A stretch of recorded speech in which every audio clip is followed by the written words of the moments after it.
we begin this evening, may I invite our dignitaries on stage. Ladies first, Ms. Supriya Sahu, Additional Chief Secretary to the Government, Energy, Climate Change, Environment and Forest Department, please come on stage. Dr. Jayanti Murli, Chairperson of Tamil Nadu Pollution Control Board. Dr. J. Radhakrishnan, Additional Chief Secretary, Tamil Nadu Power Distribution Corporation Limited. Mr. Mangatram Sharma, Additional Chief Secretary to the Government, Energy Department. Dr. Anish Shekhar, Managing Director, Tamil Nadu Green Energy Corporation Limited.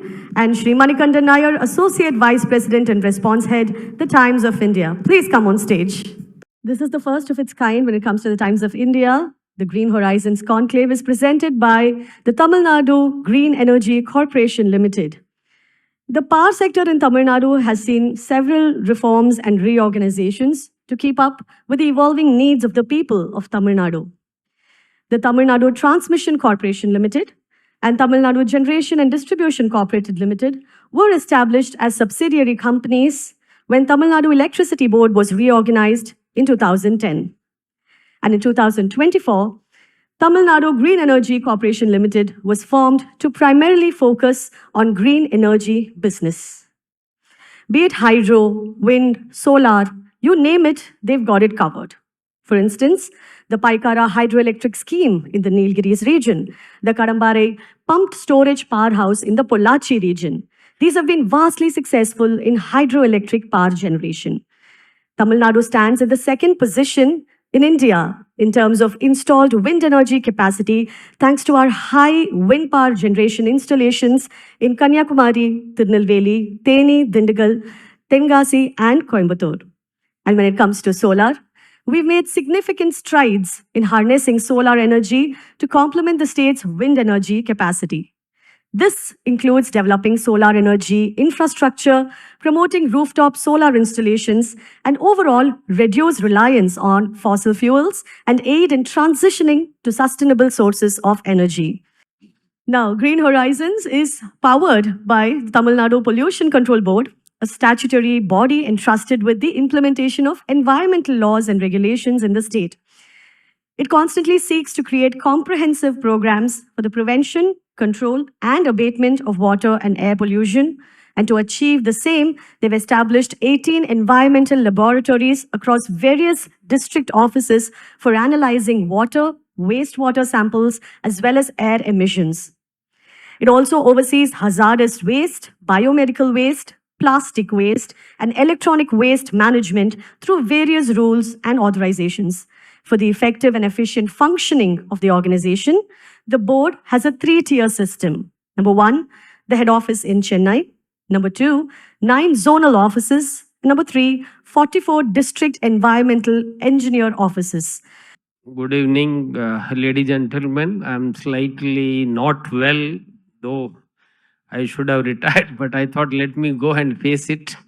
Whatever is there, I'll try my best to speak few words about the sector, what we're doing.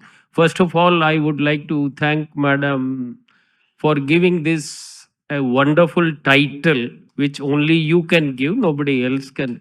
She is one of, Madam Supriya is one of our most creative officers in the cadre, and she has given a beautiful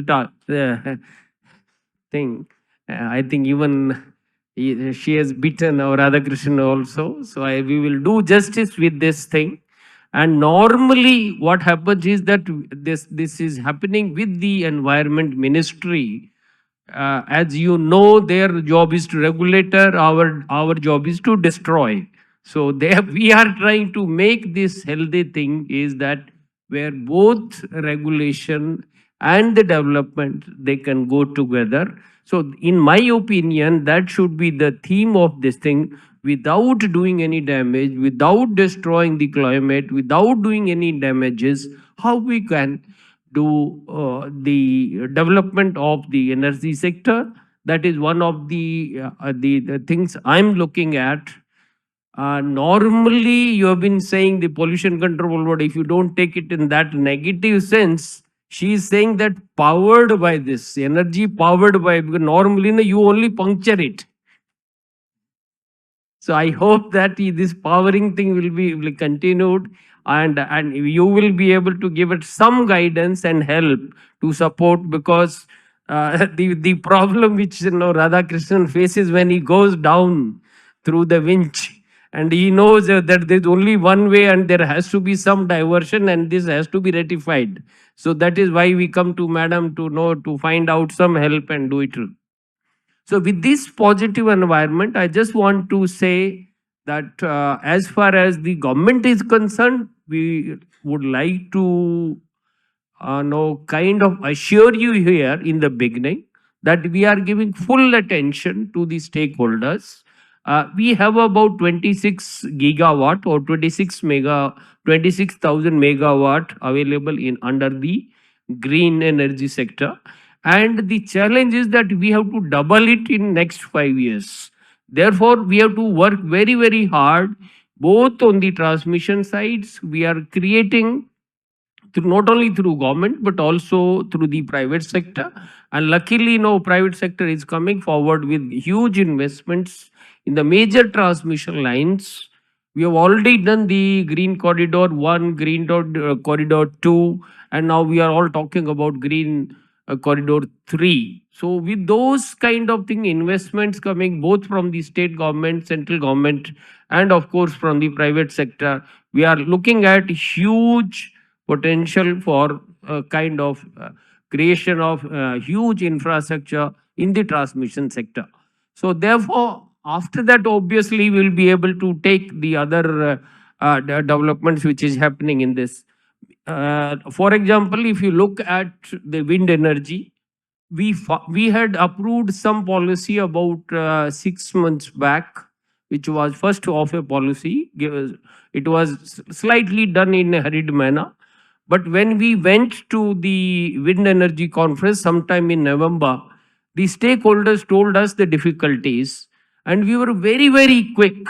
And within within 2 months, the HOD sent us a very, very, very ambitious proposal, saying that whatever policy we made, there were some major mistakes in that. For example, 30 lakh megawatt kind of thing fees which we are charging per megawatt, that we reduce it to 5 lakhs. Similarly, other development charges we reduce it to almost 1/6.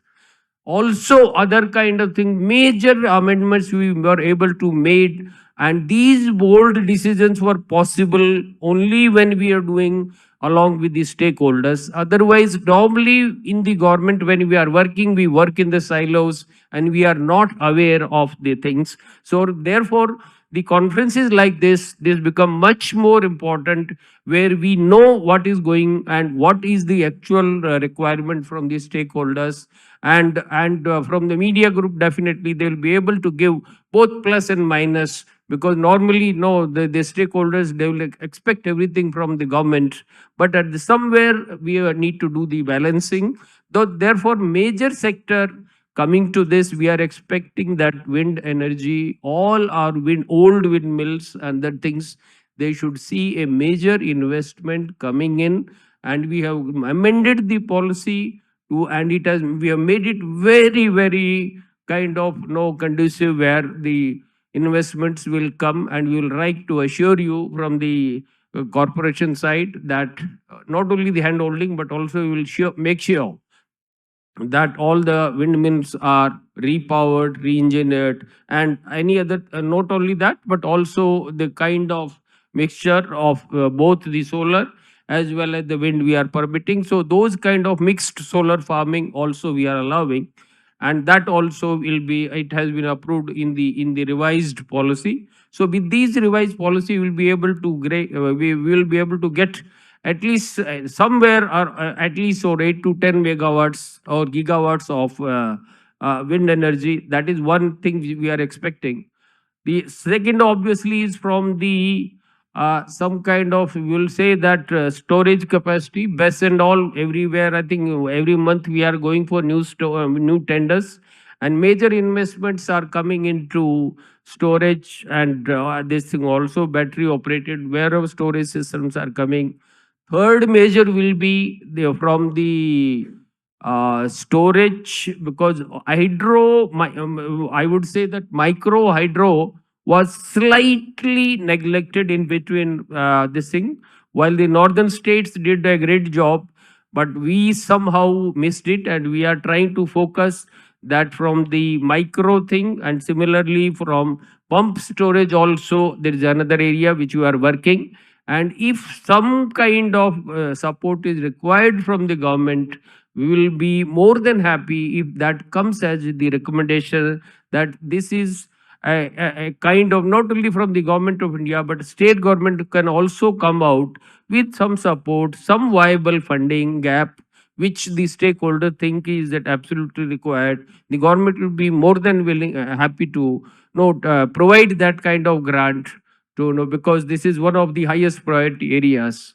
And third, of course, we are working on the this comprehensive policy, which I think Anish has sent to the government, and we are trying to make sure that we are consulting with our departments, and if that policy comes through, then other departments will also come on board, and we will be able to do a lot of work in that policy also. I'm not, because it is not yet approved, I'm not able to kind of share those details with you right now, but that will be much more than what we have already done under these three policies, including the amended policies. And we look forward that with that approved policy and all, we will be able to bring some more.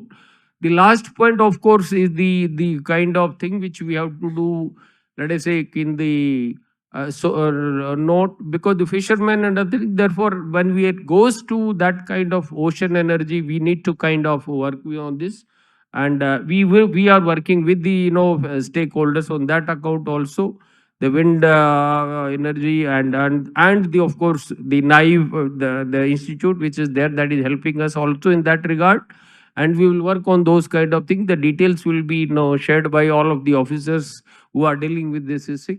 So therefore, on behalf of the government, I would like to assure you and reassure you that all these suggestions which are coming through this session, initiation, which is very, very important session, please feel free and give us the right kind of feedback. We don't want to see only the positive things, because most of the time when we sit in our meetings, every monthly meetings, like where chief secretary chairs, we come out and we feel that so much work has been done, but unfortunately that is not communicated to the stakeholders.